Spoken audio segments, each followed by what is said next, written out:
Hello guys, and welcome back to a brand new video, and today I'm going to be explaining you the Introvert's Guide to School. So that's basically what young Kyle and you guys were sort of experiencing. So you're watching this video, this will help. So watch all the way to the end, because there's some things you can pick up and change your views or life in school. So let's dive in. The first segment is finding your quiet spaces.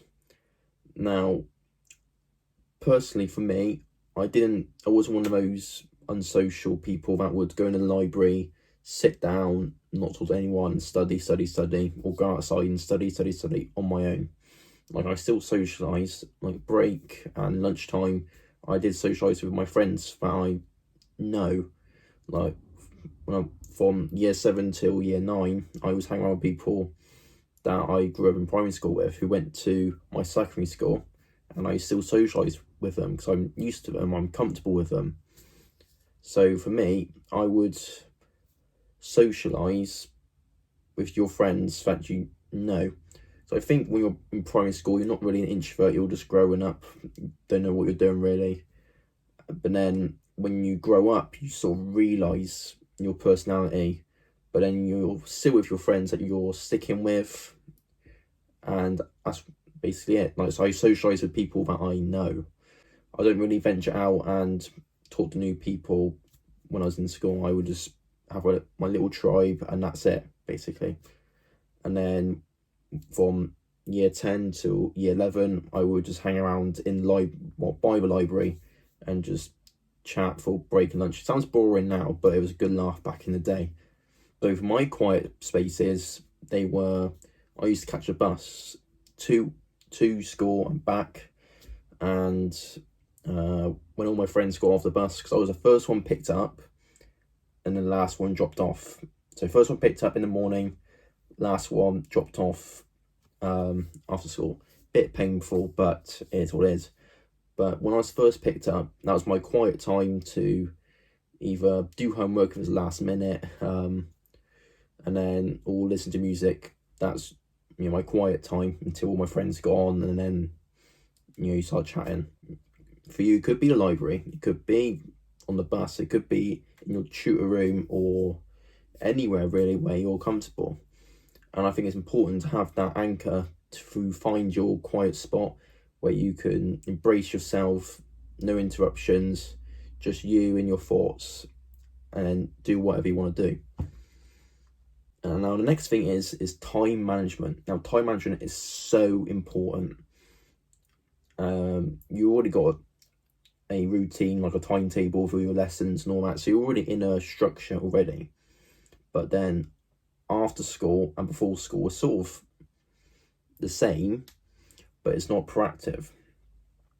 So this will really help your studying, your homework, and then your social life, and then your exercising as well if you do that outside of school. So basically what I would do, I wouldn't study after school. And if you're probably thinking that's crazy, I would study before school. So I would wake up 2 hours before I would leave to go to school, and I would study and have breakfast, etc. then. So I would sacrifice hours.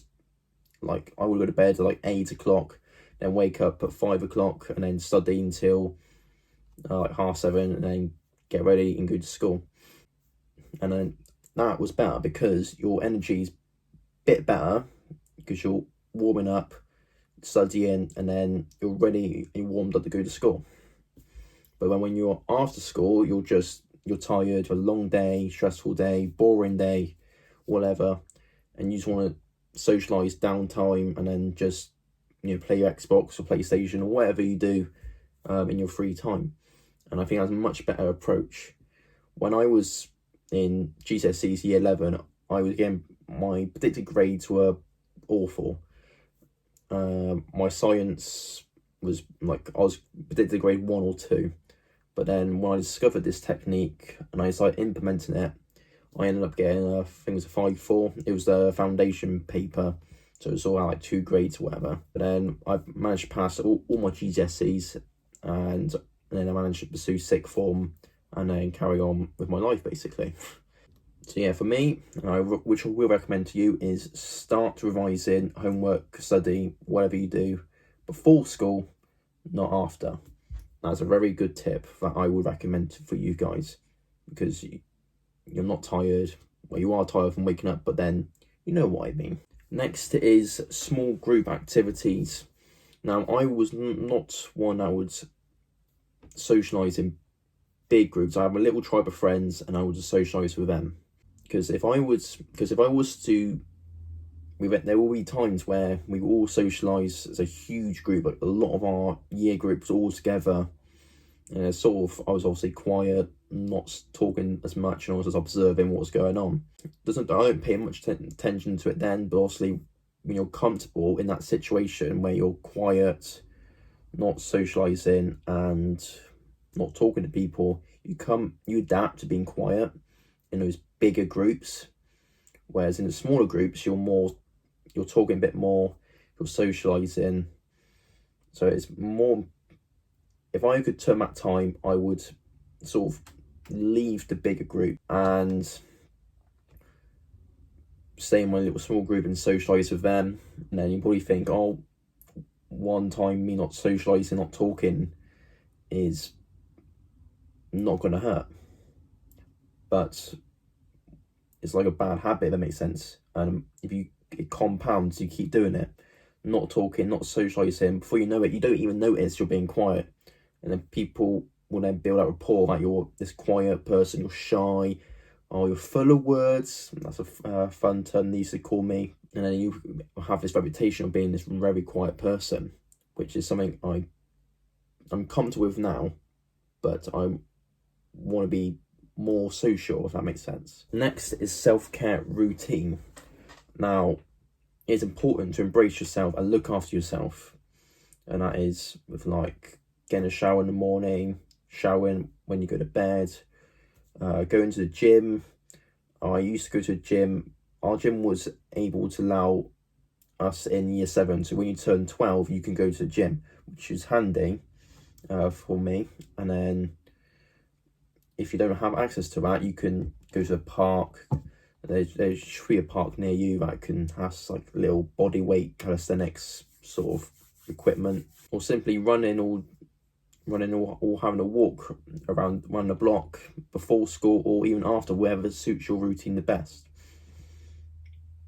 Because when I was in my GCSEs, I would revise, study for about an hour and a half, and then I would go on the bike and cycle, and then shower, breakfast, teeth, and then out basically. And finally, the last bit I want to talk about is obviously embracing your personality as an introvert. If you see it as a weakness and your mindset is, oh, I'm a shy person, I don't talk to people, or I'm a loser basically, you'll do more damage than good.